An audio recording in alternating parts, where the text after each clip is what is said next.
ముందుగా ఇంత ఓపిక్గా ఇంత సేపు ఉన్నారంటే ఒక సమోసా మీద చాలా మెచ్చుకోవాలి. సో అందుకని ఎందుకు అంటే ఈ సమోసాలు 1000 కాదు 1,00,000 తిన్నా మన స్వేచ్ఛకు సమానం కాదు అది. అందువల్ల ఇక్కడ ఇప్పుడు నేను ఇంతకుముందు పృథ్వీతో కూడా అన్నాను, ఇక్కడ చాలామంది చాలా విషయాలు మాట్లాడారు. బహుశా అన్ని విషయాలతో అందరూ ఏకీభవించారు. కానీ నాగరిక ప్రజాస్వామిక సమాజానికి ఉండాల్సిన లక్షణం ఏంటంటే ఏ అభిప్రాయాలు ఉన్న వాళ్ళైనా ఒక వేదిక మీద ఉండి మాట్లాడగలగాలి. అది నాగరిక సమాజానికి ఉండాల్సిన లక్షణం. సో ఇక్కడ ఉన్న వాళ్ళందరికీ ఒకటే కన్సర్న్ ఏంటంటే స్వేచ్ఛను హరించకూడదు. ఇక్కడ మాత్రం డిఫరెన్స్ ఏం లేదు కదా ఎవరికి. భావ ప్రజ్ఞా స్వేచ్ఛను హరించకూడదు. భారత రాజ్యాంగం కల్పించిన ఆర్టికల్ 19(1)A కల్పించిన భావ ప్రజ్ఞా స్వేచ్ఛను హరించకూడదు. హరిస్తే ఏం చేస్తారు? కేసులు పెడతారు. నేను అన్నాను అరెస్ట్ చేస్తారని భయమా సార్ అన్న. భయం ఉంటే యాంటిసిపేటరీ బెయిల్ పోతాను, నేను పోలే కదా అన్న. ఇంతవరకు యాంటిసిపేటరీ బెయిల్ పిటిషన్ వేయలేదు, వేయను కూడా. ఎందుకంటే నవ్వుతూ అన్నా, నా జీవితంలో చాలా అనుభవాలు వచ్చాయి, అసెంబ్లీతో సహా. ఒక జైలు అనుభవం రాలే, అది కూడా పోయి చేస్తే నా ఆత్మకథ పూర్తయితే ఇంకో చాప్టర్ అని చెప్పాను. సో అందువల్ల అరెస్ట్లకు భయపడే వాళ్ళమైతే ఇక్కడ దాకా రాకనే పోయేవాళ్ళం. నేను 30 ఏళ్ల వయసులో యూనివర్సిటీలో అసిస్టెంట్ ప్రొఫెసర్గా ఉన్నప్పుడు Times of India group daily the ఇండిపెండెంట్కు ఒక ఆర్టికల్ రాశారు. అప్పుడు ముఖ్యమంత్రి నెదురుమల్లి జనార్దన్ రెడ్డి పైన glad to see him go అని రాశారు. అప్పుడు చీఫ్ మినిస్టర్ ఆఫీస్ నుంచి వైస్ ఛాన్సలర్ ఫోన్ వస్తే నన్ను పిలిపించాడు. ఏం నాగేశ్వర్ పెళ్ళై 4 ఏళ్ళు అయింది, కొడుకు పుట్టి 1 year కూడా కాలే, ఇప్పుడు మన ఉద్యోగం తీసేస్తే ఏమవుతుంది అన్నాడు. నేను తీసేయమన్నాడు సార్ మీ సీఎంను. ఒక 30 ఏళ్ళు అక్కడ ఇక్కడ ట్యూషన్లు చెప్పుకొని బతుకుతా, 30 ఏళ్ళ తర్వాత కోర్టులో సుప్రీంకోర్టుకి వెళ్ళి ఈ డబ్బులన్నీ తెచ్చుకుంటే జూబ్లీహిల్స్ ఇల్లు కట్టుకుంటా అని చెప్పాను. ఎందుకంటే నాకు అదొకటే మార్గం కనబడుతున్నారు సార్, లేకపోతే లేదని చెప్పిన. అంటే అందువల్ల 30 ఏళ్ళ వయసులోనే భయపడలే, 62 ఏళ్ళ వయసులో భయపడతామా? సో అందువల్ల అది భయపడే ప్రసక్తే లేదు. అరెస్ట్ ఇంతవరకైతే మీకు ఫ్యాక్ట్స్ కూడా చెప్పాలి. ఎందుకంటే ఇక్కడ మాట్లాడిన వాళ్ళు చాలామంది బహుశా టీవీలు మిస్లీడ్ చేసిన రాంగ్ ఇన్ఫర్మేషన్తో కూడా ఉన్నట్టున్నారు. నా దగ్గరికి అరెస్ట్ చేసడానికి ఎవరైతే రాలే ఇప్పటి వరకు, రారని నేను చెప్పను, ఇప్పటి వరకు రాలేదు. హైదరాబాద్కు వచ్చారేమో తెలియదు, మా ఇంటికి రాలే. అయితే అక్కడ తెలంగాణ పోలీస్ ప్రొటెక్షన్కి వస్తే వాళ్ళ ఫోటోలు వేసి మనం మీడియాలో ఆంధ్ర పోలీస్ వచ్చిందని రాశారు. ఆ వీడియోలో ఉన్న వ్యక్తి మన టోలీచెక్ సిఐ. సో అలా కూడా వచ్చాయి వార్తలు. ఆ వార్తలు కూడా ఇట్లాంటి పత్రికల్లోనే వచ్చాయి. పోనీ వీళ్ళు ఇక్కడ మనకు అర్థం కావాల్సింది అంటే, ఒకటి రాజ్యం ప్రభుత్వమే నేరుగా కేసులు పెట్టింది. ఏంటా కేసులు? కులచిచ్చు పెట్టానట. నేను నా మాటలో ఎక్కడ కులమన్న పదమే లేదు, కులచిచ్చు పెట్టాను. పవన్ కళ్యాణ్ మాటల్లో కూడా చెప్పాడు కులం. అసలు నేను ఎక్కడ కులం తీసానో నాకు ఇప్పటికి అర్థం కాలే. ఇప్పుడు ఒక అంశం వచ్చినప్పుడు అనేక మంది భిన్నమైన అభిప్రాయాలు ఉన్నవారు ఆ అంశాన్ని వరకు సమర్థిస్తుంటారు. అది ఏ కులం వాళ్ళైనా కావచ్చు, ఏ ప్రాంతం వాళ్ళైనా కావచ్చు, ఏ రాజకీయ భావాలు ఉన్న వాళ్ళైనా కావచ్చు. ఇప్పుడు దీన్ని మైక్ అనాలి. దీన్ని మైక్ అని ఒక కులం వాళ్ళకి చెప్తే మైకు, ఇంకో కులం వాళ్ళు చెప్తే కాదు స్టిక్ అంటారా? ఒక పార్టీ వాడికి చెప్తా మైకు, ఇంకో పార్టీ వాడికి చెప్తా బాటిల్ అంటారా? ఎవరైనా మైక్ అనాలి. సో దానికి కుమ్ముకైనట్టు కాదు అది. తర్వాత ప్రాంతం అని కూడా తీశాడు పవన్ కళ్యాణ్. ప్రాంతం అని తీస్తే ఎవరు తీశారు ప్రాంతం? నిజంగా ఇక్కడ ఇచ్చిన ఇన్ని సంఘాలు ఉన్నాయి, వీళ్ళు తీయలే. తెలంగాణ సంఘాలు మొదలు ప్రాంతం అనే ప్రస్తావనే తీయలే. ఆ ప్రస్తావన తీసింది కూడా ఆ 2 పార్టీల వాళ్ళే. నువ్వు తెలంగాణ వాడివి, ఆంధ్రప్రదేశ్ రాజకీయాల గురించి ఎట్లా మాట్లాడుతావు? అయ్యా మరి నేను అమెరికా వాడిని, అక్కడ ఓటర్నా, ఆడ మాట్లాడుతున్నా కదా. ఇరాన్ పైన మాట్లాడుతున్నా, ఇరాన్ ఓటర్నా?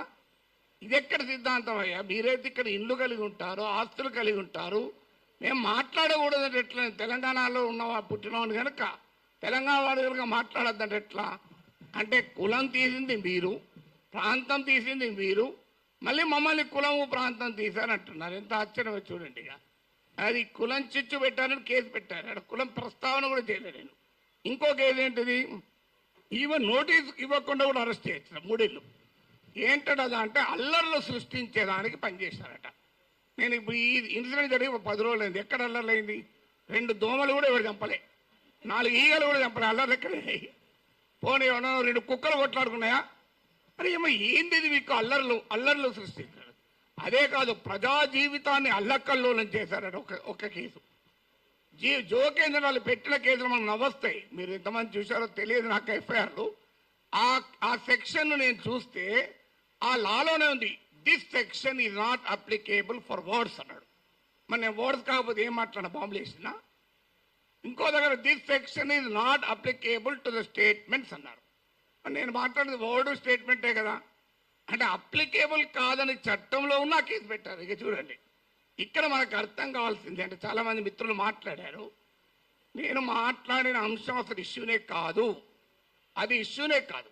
నన్ను కులం అన్నారు. ఇప్పుడు ఇంతకుముందు విమలక్క గారు చెప్పారు, నేను ఏ కులంలో పుట్టాలనే హక్కు నాకుంటే, అది అవకాశం నాకుంటే అది నేను డిసైడ్ చేసుకుంటాను. ఎక్కడో చోట పుట్టిన తర్వాత ఎక్కడున్నాం అనేది పాయింట్ కదా.